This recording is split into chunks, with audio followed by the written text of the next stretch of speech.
Send it to him. Hi, Charles. Oh, yeah, I think I deserve one if I need one. Thanks, David.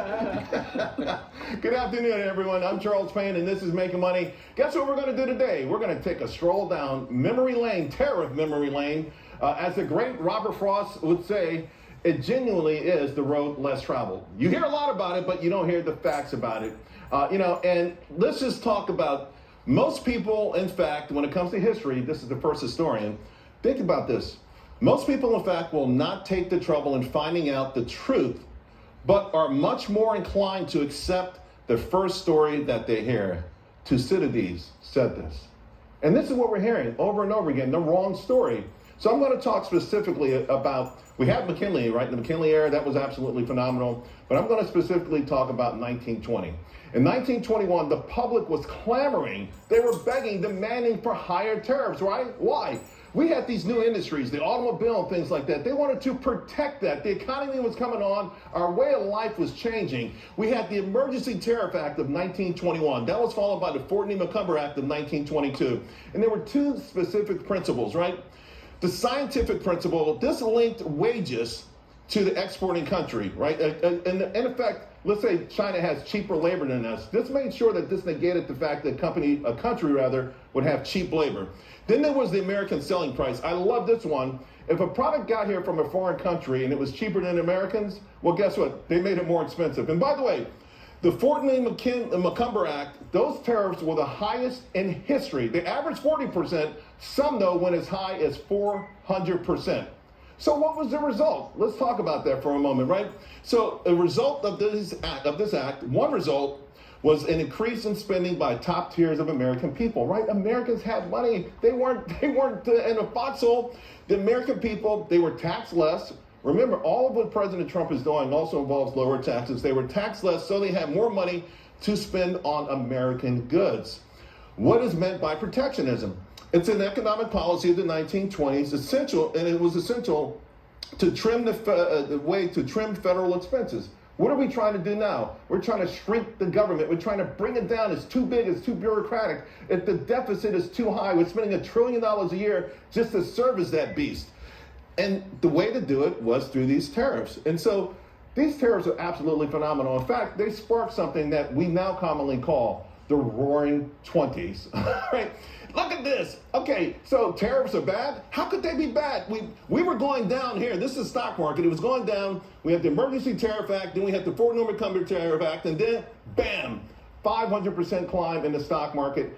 Absolutely phenomenal. In fact, tariffs are working so well, Herbert Hoover, who was running for president, decided to make it an essential part of his thing, but he specifically wanted to help American farmers. Now, here's the problem. The plan was hijacked, okay? The tariff schedule was flooded from the industrial sector. So, yeah, we were going to help the American farmer, then everyone jumped on board. Still, they went into effect. We all know it now as the Smoot-Hawley Act. Went into effect March 13th, 1930.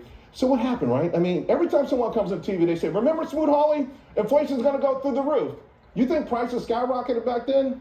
Absolutely not. In fact, it was the most extraordinary deflationary spiral in American history. This is it. This is Smoot-Hawley, folks. The 1930s deflation. It wasn't inflation. Prices went down. They didn't go up. So it's really, every time someone comes on and says prices are going to go up, look at Smoot-Hawley. I looked at it. So let's fast forward. President Trump's first term in office, he implemented these tariffs, right? So you go back 2018, here you have the yellow line. That's inflation for us, personal consumption.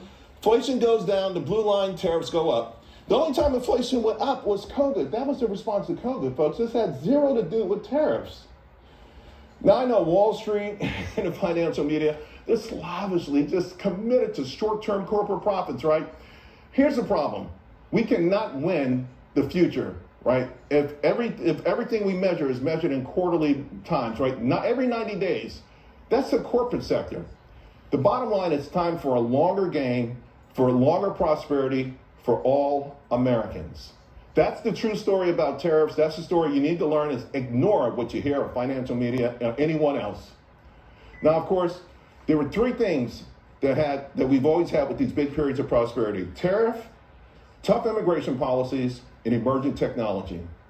it has to come from American technology dominance. And of course, we know this week it took a real serious blow with the unveiling of DeepSeek.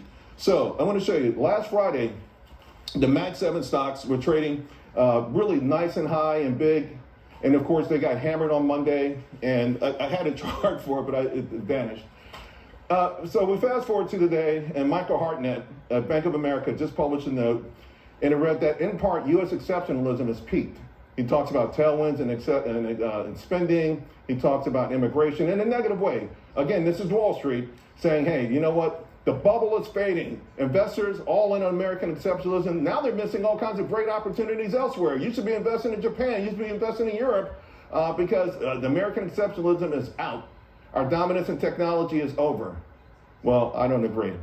Now, my next guest came out on Monday and strongly defended NVIDIA and the artificial intelligence story, and I want to bring it back now. IO Fund, their lead tech analyst, Beth Kindig. Beth, what a week. All right, so here's the chart I was looking for. Mag 7, right?